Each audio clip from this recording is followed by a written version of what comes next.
Fox para Wemby. Wemby intenta un triple, lanza, falla y los Lakers recuperan el rebote. Nick Barnes, todavía queda un largo camino por recorrer. Bien.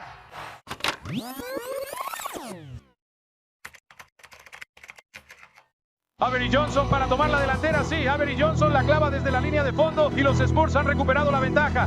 Sprewell está debajo del aro, le hacen doble marca, lanza sobre la chicharra y entra. Los San Antonio Spurs ganan su primer campeonato de la NBA en la historia.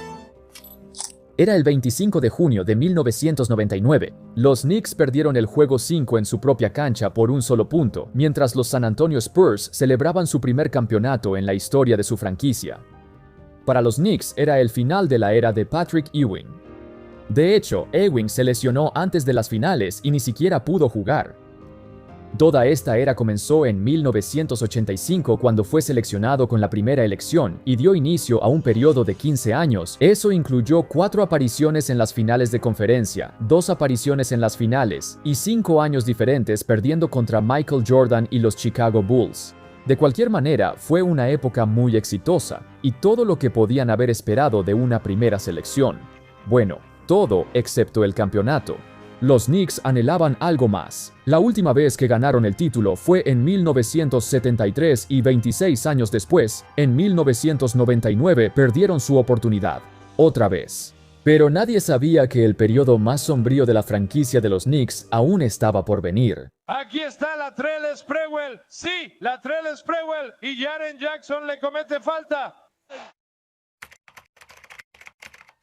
Para 1999, los Knicks se habían ido alejando poco a poco de ser un equipo armado completamente en torno a Patrick Ewing. En cambio, prosperaron en los playoffs jugando con quintetos bajos, un equipo muy atlético con Alan Houston y Latrell Sprewell, y Marcus Camby dominando la pintura. Algunos analistas, en particular Bill Simmons, incluso afirmaron que Ewing, a su edad avanzada, era un obstáculo para el equipo. Eventualmente, sí dejaron atrás a Ewing. El 20 de septiembre del 2000, los Knicks lo cambiaron en un canje muy complejo entre 4 equipos. A cambio, realmente no recibieron mucho, un montón de jugadores acabados y algunas selecciones tardías que no resultaron en nada.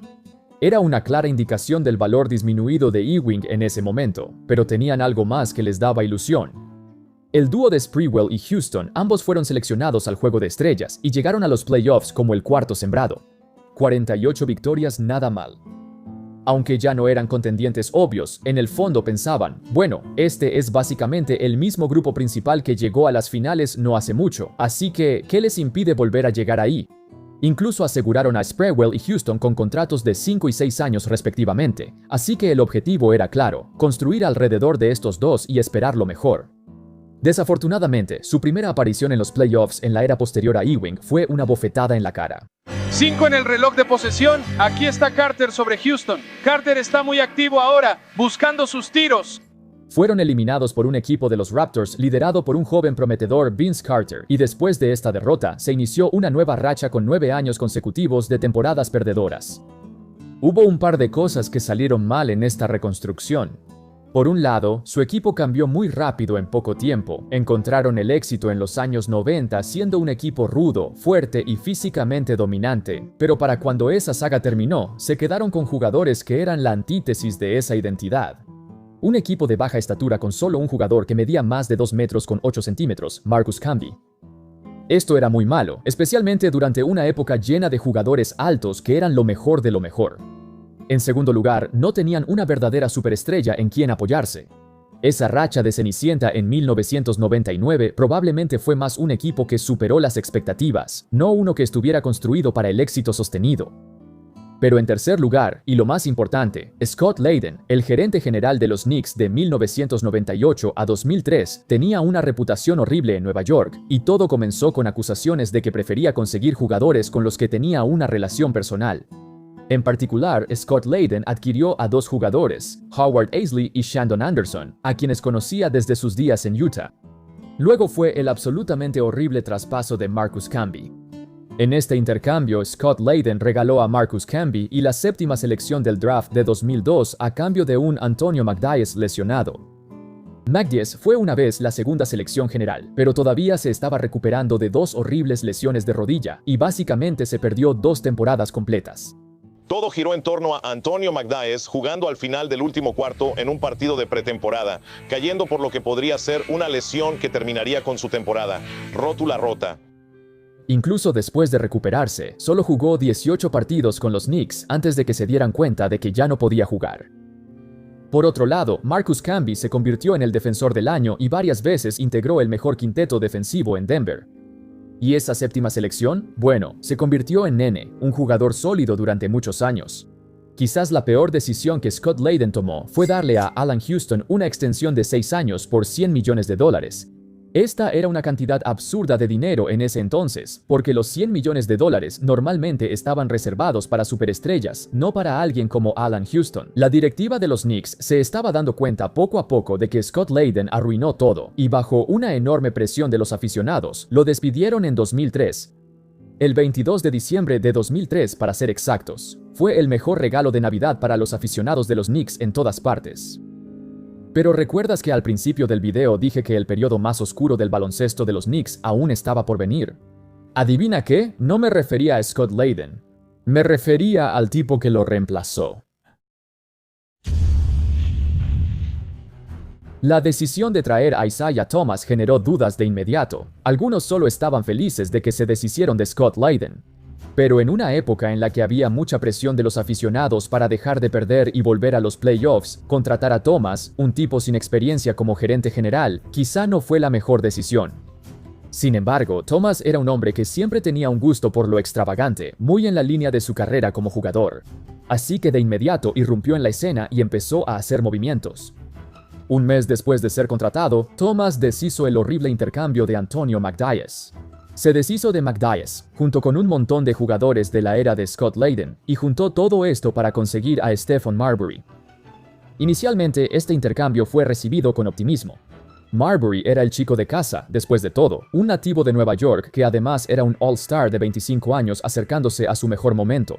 Era un nuevo comienzo para una nueva era del baloncesto de los Knicks. Sin embargo, los resultados no estuvieron a la altura de las expectativas. Ya tenías la masa salarial más alta de la liga, más de $103 millones. ¿Cómo afecta eso tu masa salarial y tu capacidad para hacer movimientos este verano? Bueno, ya sabes, cuando llegué aquí esa nómina ya estaba establecida, así que... Isaiah Thomas heredó un equipo con flexibilidad muy limitada y malos contratos. Era imposible deshacerse del contrato de 6 años de Allan Houston debido a sus problemas crónicos y degenerativos de rodilla que no podían sanar.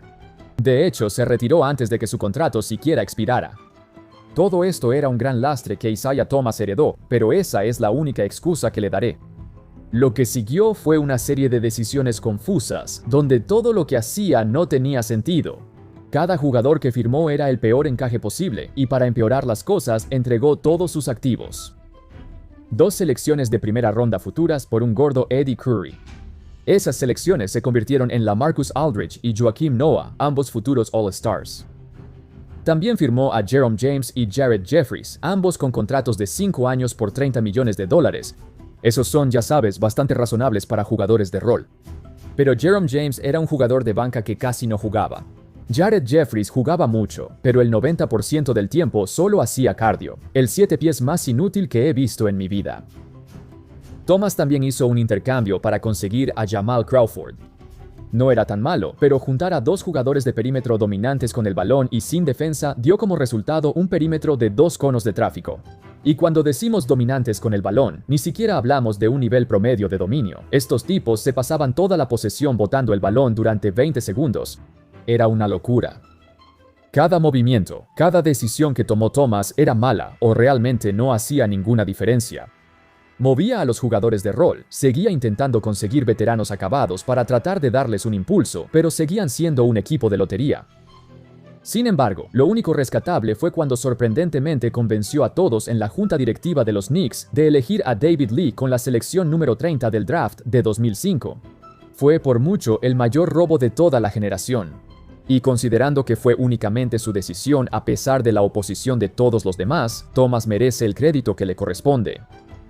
Por muy mal que estuvieran los Knicks en la cancha, gran parte del desastre se originó tras bambalinas. Siempre he sostenido mi inocencia y ya superé eso. Nuestra organización también ya superó eso. Cuando Larry Brown fue contratado como el nuevo entrenador en jefe, de inmediato chocó con Stephon Marbury. Aparentemente, no era la primera vez que esto sucedía. Su enemistad está bien documentada.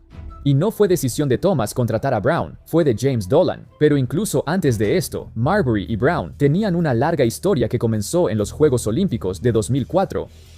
Si lo recuerdan, esto fue un desastre para el equipo de Estados Unidos. Perdieron muchos partidos en el camino hacia la medalla de bronce. Durante todas esas derrotas, eso llevó a Marbury a hacer esta declaración pública. Cito: "El coach Brown no nos deja jugar, está tratando de hacernos jugar de la manera correcta. Solo necesitamos jugar". A lo que Brown respondió: "Quiero que se vaya del equipo. Ahora, súbanlo a un avión y mándenlo de regreso a casa". El fracaso del equipo olímpico de 2004 ha sido bien investigado, y la conclusión general es que tenían muchos jugadores que preferían jugar con una ofensiva más libre y creían que su talento era suficiente para ganar la medalla de oro. Brown y los otros entrenadores, sin embargo, creían en una ofensiva más disciplinada, con más movimiento de balón, lo cual chocaba con lo que algunos jugadores querían. No diría que necesariamente fue 100% culpa de uno u otro, pero fue una mala combinación de dirección técnica y estilos de juego. Así que cuando James Dolan contrató a Larry Brown, podías notar que esto no iba a funcionar desde el principio. Y cuando las derrotas se acumularon, Marbury y Brown una vez más se lanzaron indirectas el uno al otro ante la prensa. La era de los 2000 se conoció como la edad oscura de la franquicia y culminó con la peor decisión que Thomas haya tomado. En el verano de 2006, despidió a Larry Brown y se puso a sí mismo como el nuevo entrenador principal, ya que creía que el problema era el cuerpo técnico y el equipo que él mismo había construido. Era mucho mejor de lo que su récord indicaba. Fue una jugada de poder muy loca, pero estaba equivocado, completamente equivocado. Los Knicks soportaron otros 2 años de miseria con Thomas como entrenador, y al final, toda la franquicia presionó el botón de reinicio y volvió a empezar. Esta era concluyó cuando los Knicks llegaron a un acuerdo de rescisión con Marbury en febrero de 2009, así que ahí acabó todo. Toda una década de fracasos y tanto tiempo desperdiciado que el equipo nunca recuperará.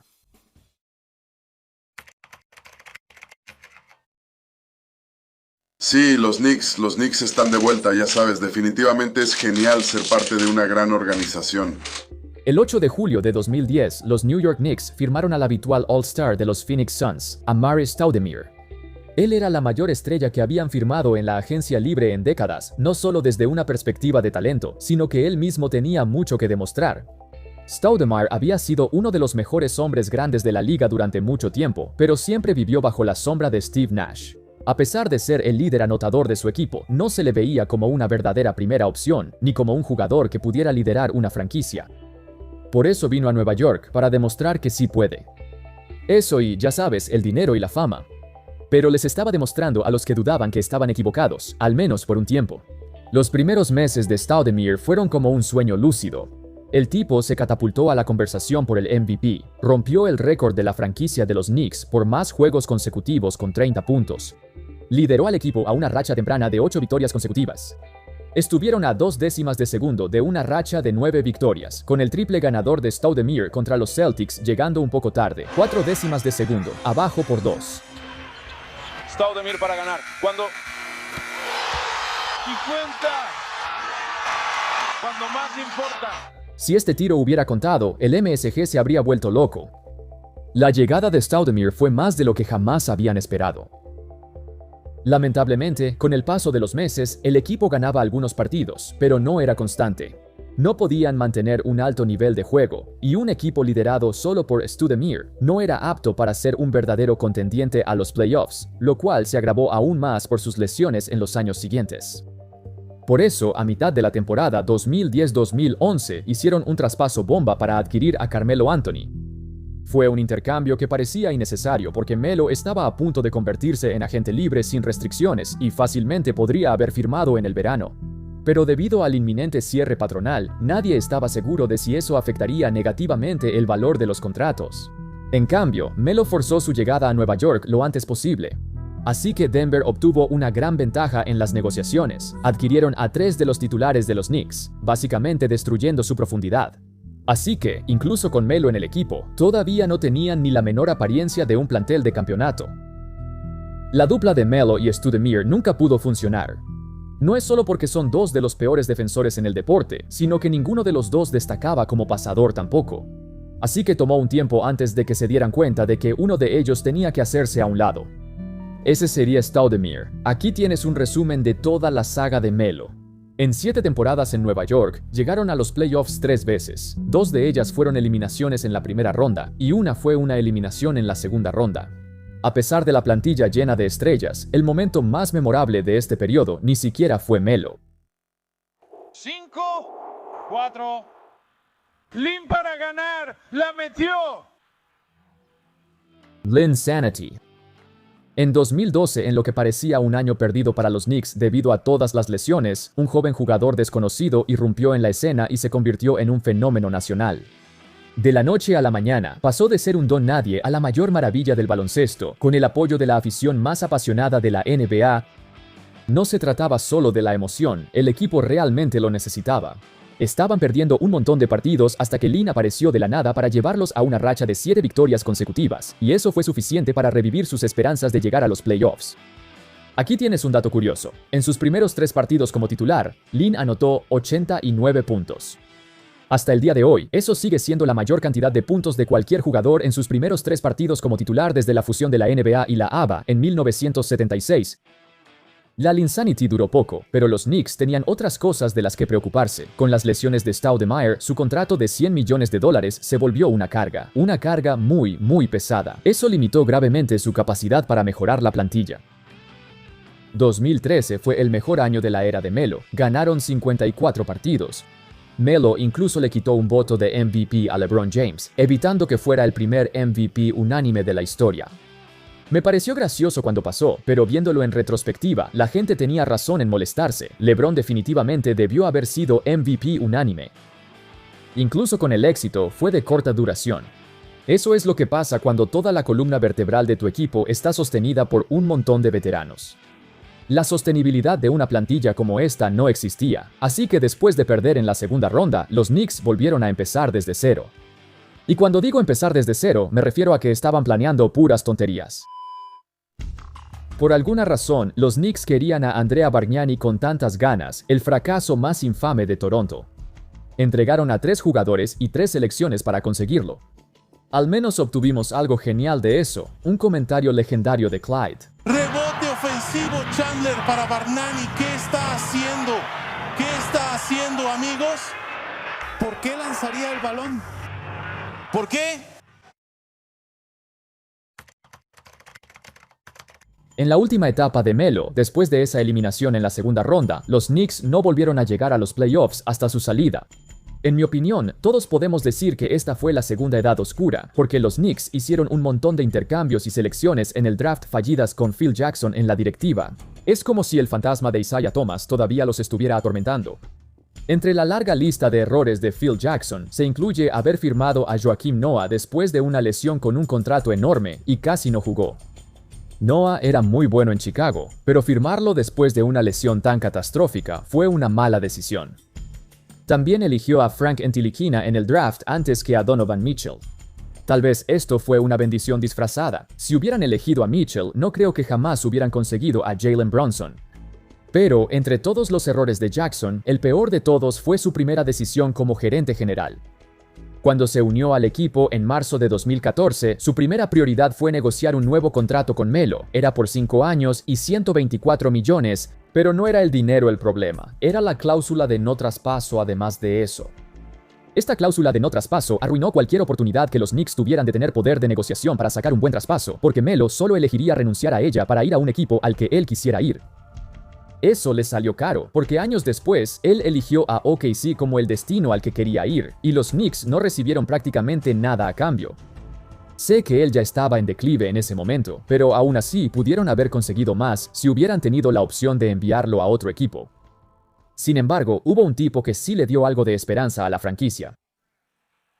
Los New York Knicks seleccionan a Kristaps Porzingis de Letonia. El unicornio de 7 pies con 3 pulgadas entró a la NBA causando sensación.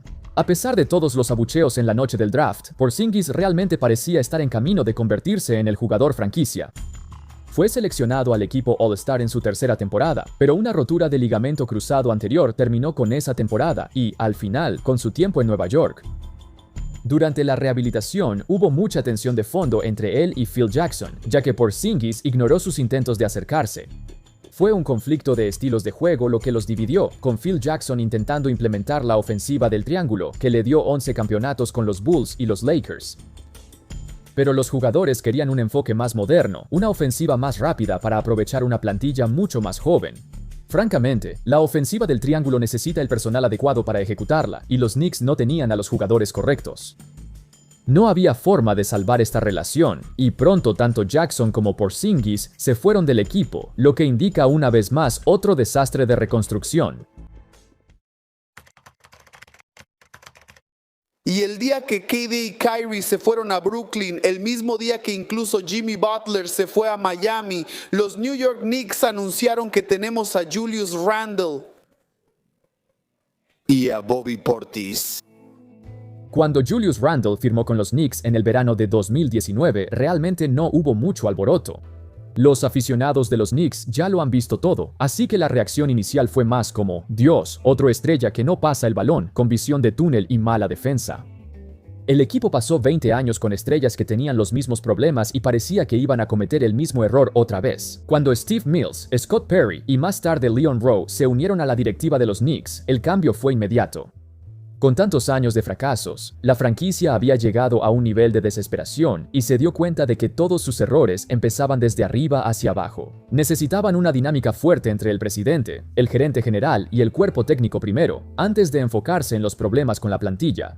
Tom Thibodeau se convirtió en su nuevo entrenador en jefe, un entrenador experimentado con un historial de imponer un alto nivel de disciplina, que era justo lo que necesitaban los Knicks. Alguien que pueda construir la base para una ética de trabajo dura y disciplinada que recordara a los Knicks de los años 90.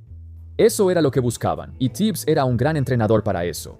Toda la organización quería no solo reconstruir la plantilla, sino también reconstruir la cultura. Para 2021, en el segundo año de Randle con el equipo, los Knicks regresaron a los playoffs por primera vez en 8 temporadas. Así que, todos sabemos lo que pasó aquí. Esta serie no es vista con mucho entusiasmo por los aficionados. Mientras Young dispara desde lejos de 3 y lo elimina. Trae Young vino a Nueva York y humilló a todo el equipo en su propia cancha. Lo que comenzó como una temporada de regreso fantástica terminó con esto. Sin embargo, nadie vio esto como un fracaso. Fue un paso importante para lo que está por venir. Poco a poco, pero con paso firme, los Knicks reconstruyeron su equipo bajo una nueva identidad. Los Knicks sí recibieron una multa por contacto indebido para fichar a Brunson. Él tenía vínculos con los Knicks a través de su padre, y prácticamente ya era un hecho meses antes de que realmente se uniera a Nueva York. Pero luego, hicieron su intercambio más importante. El intercambio de Randle y Towns favoreció mucho a Nueva York. Para los Wolves, solo hicieron este intercambio para no tener que pagarle a Towns el dinero que quería. Para los Knicks, hicieron este intercambio sabiendo que Karl Anthony Towns sería la pieza final para convertirlos en contendientes. Y Randle no era el indicado para el trabajo. Hay que reconocerle, tuvo grandes momentos en Nueva York, pero su estilo de juego era algo redundante con el de Brunson, y tampoco era un verdadero centro, y los Knicks necesitaban un centro después de perder a Isaiah Hartenstein. Entre todos estos intercambios y contrataciones, solo quedaba una cosa por hacer. Por mucho que Thibodeau significara para la franquicia y todo lo que representaba, necesitaban un entrenador que pudiera dirigir una mejor ofensiva. Solo hay tanto que puedes hacer cuando tu entrenador depende de una rotación corta y prefiere poner a Josh Hart 45 minutos por partido. Tibbs no era adaptable y llevó a los Knicks hasta las finales de conferencia, pero este equipo tenía mucho más potencial que eso. Así que contrataron a Mike Brown. ¿Recuerdas ese periodo cuando tuvieron 2 victorias y 9 derrotas? Parecía que toda la temporada estaba a punto de desmoronarse, ya que las tensiones aumentaban en el vestidor mientras los jugadores aún se adaptaban a la nueva ofensiva de Brown.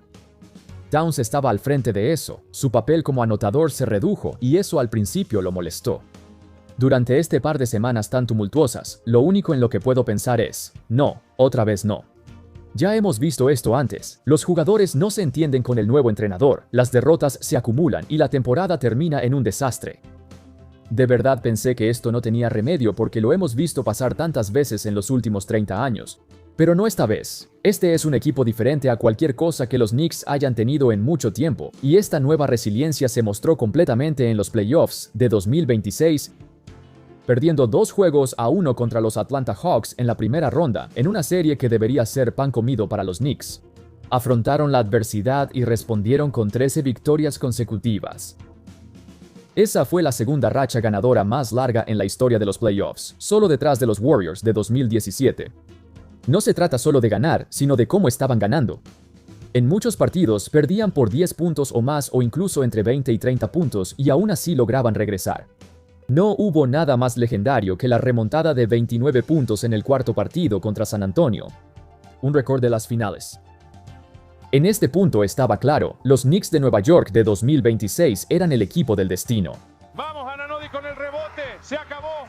El primer campeonato de los Knicks desde 1973, cuando nuestro querido comentarista Clyde Frazier era más joven que Jalen Brunson cuando lo ganó. Ha pasado todo ese tiempo. Solo el tiempo dirá de qué más es capaz este equipo. De todos modos, eso es todo, amigos. Espero que hayan disfrutado el video y por supuesto, como siempre, nos vemos la próxima vez. Paz.